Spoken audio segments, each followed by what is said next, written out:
안녕하세요 여러분. 오늘 진행을 맡은 후입니다. 모스크바 상공에서 130발의 카미카제 드론을 요격하는 동안 그 드론을 만든 기술이 지금 어디로 흘러가고 있는지 아무도 얘기 안 하는 게 정말 우연일까요? 5월 17일 새벽 우크라이나가 모스크바와 주변 13개 지역에 역대 최대 규모의 드론 공격을 가했습니다. 러시아 국방부 공식 발표는 556발 요격이었어요. 근데 몇 시간 뒤에 수정본이 나왔습니다. 1000발 이상이라고. 이건 방어 성과를 강조하려다가 얼마나 많이 날아왔는지를 스스로 까발린 겁니다. 2022년 전면 침공 이후 모스크바를 겨냥한 가장 크고 가장 치명적인 공격이라고 로이터와 CNN이 동시에 보도했어요. 모스크바 시장 소비안인이 직접 인정한 숫자를 보면요. 수도를 겨냥한 드론만 130발 가까이, 그중 80발 넘게 요격했다고 합니다. 남은 드론들이 뚫고 들어왔어요. 모스크바주 정유소에서 화재와 폭발이 동시에 터졌고 소비안인은 정유소의 기술 시설은 피해를 입지 않았다고 했지만 정유소 입구 인근에서만 12명이 부상을 당했습니다. 전자장비를 생산하는 엘마 테크노파크가 직격을 맞았어요. 우크라이나 국방부가 공개한 타격 목표 목록에는 모스크바 정유소, 솔레치노고르스카야 유류 저장소, 마이크로일렉트로닉스 연계 기업체들이 포함되어 있었습니다. 에너지 인프라와 군수 생산 기반을 동시에 겨냥한 거예요. 히무키에서는 민가의 드론이 떨어져서 여성 1명이 사망했습니다. 모스크바 주지사 보로비오프가 직접 텔레그램에 올렸어요. 포고렐키 마을에서 2명이 더 죽었고 인도 국적 노동자 1명까지 합해서 최소 4명이 목숨을 잃었습니다. 인도 대사관이 직접 현장과 병원을 방문해서 부상 노동자 3명을 만났고 공식에도 성명까지 발표했어요. 모스크바에서 외국 대사관이 자국민 드론 피해를 공식 확인하는 상황. 이건 전쟁이 모스크바 시민의 일상으로 완전히 들어왔다는 걸 보여주는 전환점입니다.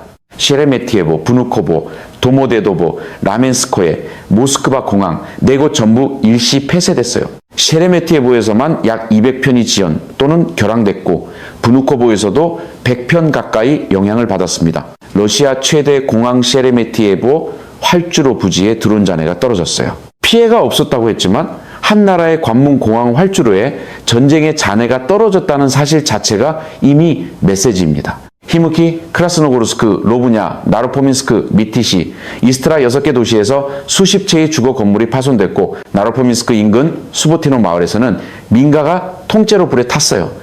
타스 통신이 올린 사진을 보면은 크라스노고르스크 아파트 주민들이 직접 깨진 유리창 잔해를 치우고 있습니다. 이스트라에서는 아파트에 드론이 충돌해서 4명이 다쳤어요. 뉴스에서는 556 발요격 성공이라고 하잖아요. 근데 요격률이 높을수록 뚫고 들어온 드론의 파괴력이 오히려 더 선명해지는 구조입니다. 러시아 외무부 대변인 자하로바는 이걸 대규모 테러 공격이라고 불렀어요. 근데 한번 보세요. 젤렌스키가 같은 날 텔레그램에 올린 숫자를 보면 그 한 주 동안 러시아가 우크라이나에 퍼부은 건 공격 드론 3170대, 유도 항공폭탄 1300발 이상, 미사일 74발이에요. 자기 쪽이 퍼부은 양은 안 세고 상대 쪽의 반격만 테러라고 부르는 구조. 같은 주간에 포로 교환도 있었어요. 양측이 205명씩 총 410명을 맞교환했습니다. 1000대 1000 교환의 첫 단계였어요. 한쪽에서는 포로를 교환하고 다른 한쪽에서는 수도를 드론으로 타격하는 이 전쟁의 다층 구조가 한 주간에 전부 압축돼 있었습니다. 이건 단순한 드론 공격 뉴스가 아니에요.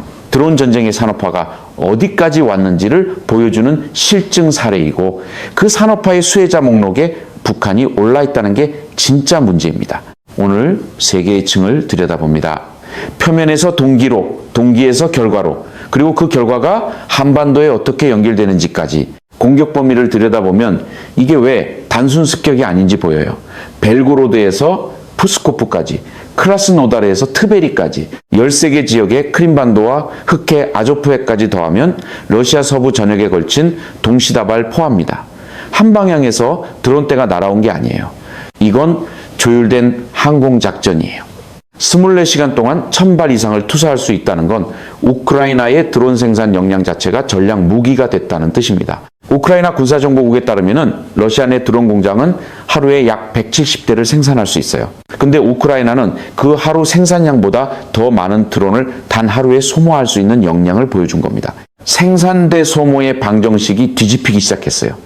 여기서 핵심은 드론의 성능이 아니라 가격이에요.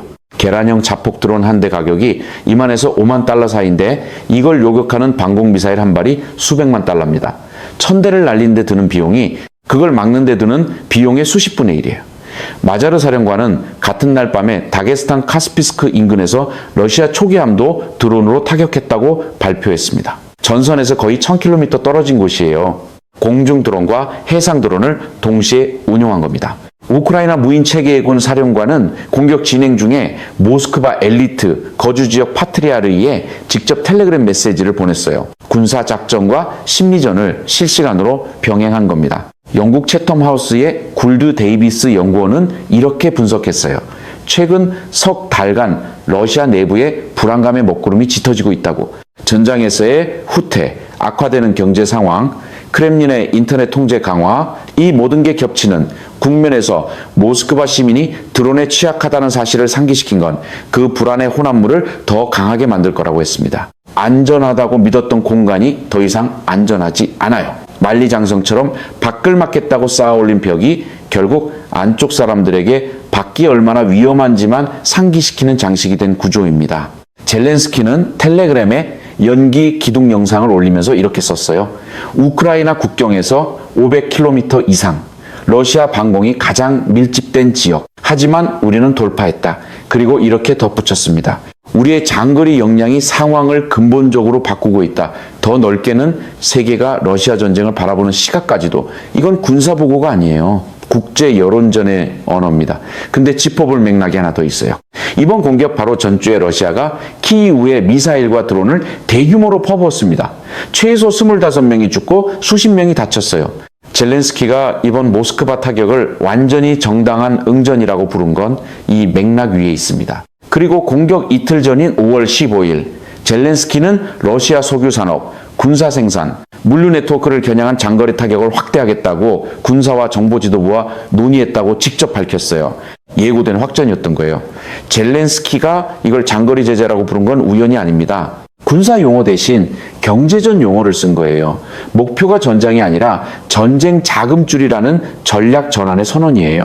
우크라이나 드론이 러시아 깊숙이 날아가서 정유시설을 타격하면 연기 기둥이 위성에서도 보일 정도로 올라오고 흑해 관광지에는 유독성 비가 내린다고 보도됐어요. 석유 수출을 줄여서 크렘린의 전쟁 자금을 끊겠다는 전략인데 아직 경제적 효과가 확실하게 나타났다고 보기는 어렵습니다. 이란 전쟁으로 유가가 오르면서 러시아의 석유 수익이 일부 보전되고 있고 미국의 대러 제재 완화도 크렘린의 금고를 채우는 데 기여하고 있거든요. 하지만 타격의 범위와 빈도가 러시아 일반 시민에게 전쟁의 현실을 가져다주고 있다는 건 분명해요. 여기까지 보면 결론이 단순해 보여요. 우크라이나의 장거리 드론 역량이 급성장했고 러시아 방공의 한계가 드러났다. 맞는 말이에요. 근데 여기서 끝내면 이 사건에서 가장 중요한 층을 놓치게 됩니다. 이 드론을 만드는 기술이 지금 이 순간 북한으로 흘러가고 있어요. 뒷거래가 아니라 러시아의 공식 기술 이전 경로를 통해서입니다. 타이밍부터 따져봅시다. 이 공격은 5월 9일 승전기념일 휴전 직후예요. 푸틴이 퍼레이드에서 북한 병사들과 악수하는 장면이 전 세계에 중계된 바로 그 주간입니다. 메시지는 선명해요. 당신들이 축제하는 동안에도 우리는 준비하고 있었다. 한편 러시아는 5월 초에 드론 피해 보도를 법으로 금지했어요. 공식 허가 없이 사진이나 영상을 올리면 벌금입니다. 그 법이 시행된 지 정확히 열흘 뒤에 역대 최대 규모의 드론 공격을 당했습니다.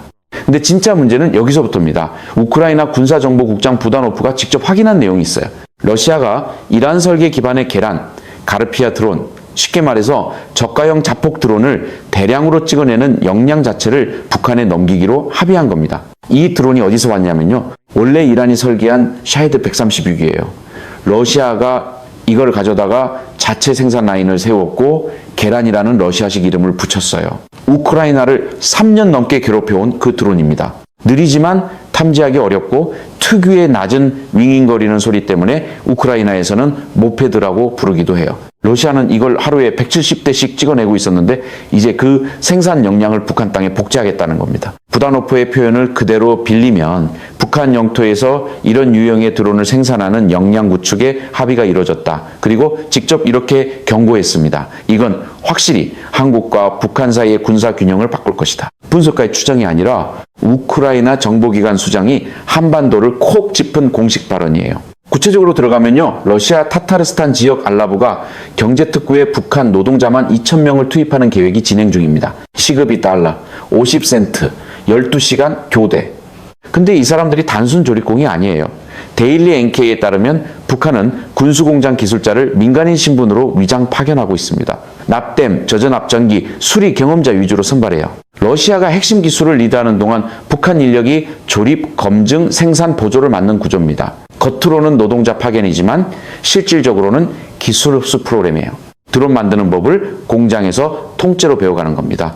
파견 준비가 이미 3단계까지 진행됐고 선발 명단 정리와 기초훈련까지 끝난 상태예요. 여권 발급과 외교부 협조 같은 최종 명령만 남았습니다. 2024년 11월에 김정은이 직접 자폭 드론 성능 시험을 현장 지도하면서 전면적 대량 생산을 지시했어요. 북한 내부에서도 자체 드론 역량 구축에 최고 지도자가 직접 관여하고 있다는 겁니다. 이거 웃을 일이 아닙니다. 드론만이 아니에요. 같은 기술 이전 라인에서 KN-23 탄도미사일 정확도가 완전히 뒤집혔습니다. 부다노프에 따르면 초기에 몇 킬로미터 오차가 있던 미사일이 러시아와 북한 기술자 공동 작업 이후 정밀 타격 수준으로 올라왔어요. 러시아는 이 미사일 120발을 제공받았고 전장에서 성능이 확인되면서 추가 공급이 계속되고 있습니다. 잠수함 발사, 핵탄두 운반체 기술, 장거리 공대공 미사일, 현대화까지 패키지로 진행되고 있어요. 드론 하나의 문제가 아니라 북한의 전체 군사 역량을 한 단계 끌어올리는 포괄적 거래입니다. 북한은 러시아에 포탄과 병력만 보내고 있는 게 아니에요. 부다노프에 따르면 북한은 러시아군 152mm, 122mm 포탄 수요의 약 40%를 24시간 생산 체제로 충당하고 있습니다. 대포와 다연장 로켓, 미사일까지 수백 기를 보냈어요. 그 대가가 이 기술 패키지인 겁니다. CRINK, 중국, 러시아, 이란, 북한을 잇는 군사협력 추기 드론 분야에서 본격 가동되고 있어요. 미국 스팀슨 센터의 알버크 연구원은 이렇게 경고했습니다. 수천, 수만 대의 전투 검증된 공격 드론이 북한에 배치될 것이라고. 서울경제일보에 따르면 한국 전문가들도 같은 결론을 내리고 있어요. CRINK 드론 협력 체제가 곧 북한에 완전히 뿌리내릴 것이다. 발등에 떨어진 불이다. 2026년 3월 북한 합동훈련에서 드론 정찰과 타격 동시 운용, 천마20 전차의 능동방어와 대전차 미사일과 무인 정찰을 통합한 합동체계가 실전 수준으로 시연됐습니다. 김정은은 올 2월 당대회에서 우리의 전반적 상황과 국제적 위상이 근본적으로 달라졌다고 선언했어요. 그 자신감의 근거가 이 군사기술 도약입니다. 이 내용 한국 지상파 뉴스에서 보신 적 있으세요? 저는 없습니다. 전문가 경고가 1년 넘게 나왔는데 한국 주류 매체의 보도량은 거의 제로예요. 적벽에서 진 장수가 그 패배에서 뭘 배웠는지가 다음 전투를 결정하잖아요. 북한군 만천에서 15,000명이 쿠르스크에서 드론전을 몸으로 경험했습니다. 38러스 올해 4월 분석에 따르면 소규모 분산 운용, 정찰과 타격 통합, 대드론 전술을 교리 수준으로 체화하는 과정이 이미 시작됐어요. 처음에는 적의 드론에 당하면서 분산 기동을 몸으로 익혔고 동시에 아군 드론 운용 방법을 실전에서 배웠습니다. 북한은 올 4월 보고서에서도 지적됐듯이 전통적 군사 교리 안에서 무인 체계를 빠르게 통합해 나가고 있어요.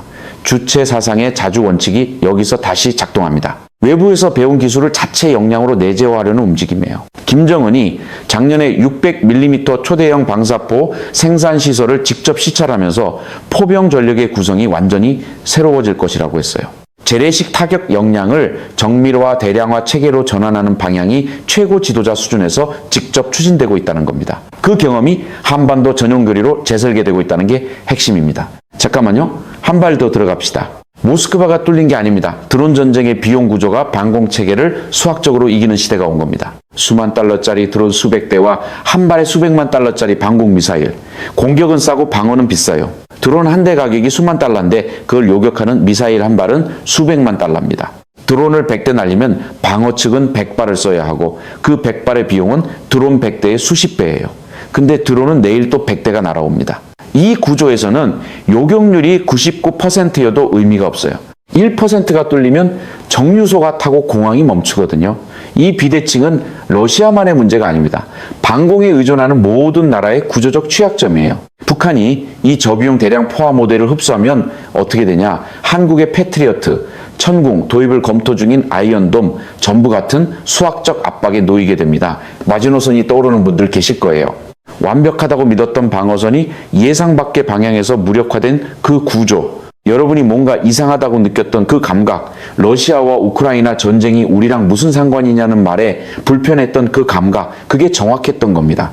2026년 미국 국가정보국장실 연례위협평가가 이걸 확인해 줍니다. 북한은 미사일과 핵탄두를 포함한 전략무기 프로그램을 확대하고 있으며 북한의 비대칭 역량을 사용하겠다는 입증된 의지는 미국과 동맹국, 특히 한국과 일본의 중대한 위협이다.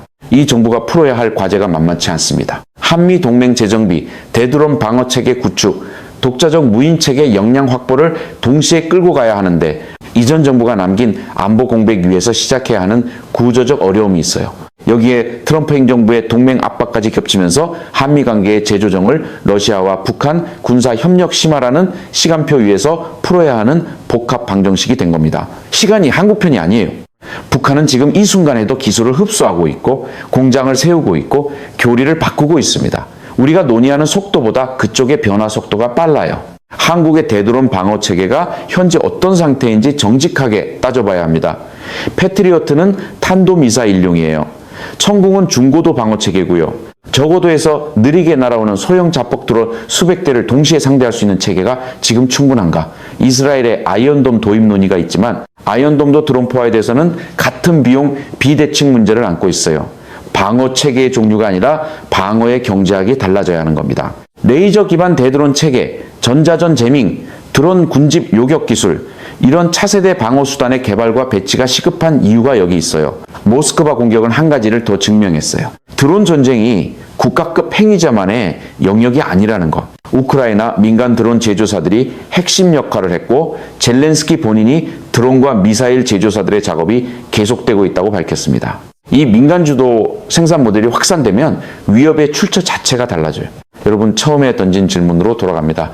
그 드론 기술이 어디로 흘러가고 있는지 아무도 얘기하지 않는 게 우연이냐고. 처음엔 이게 모스크바 드론 공격 뉴스처럼 보였어요.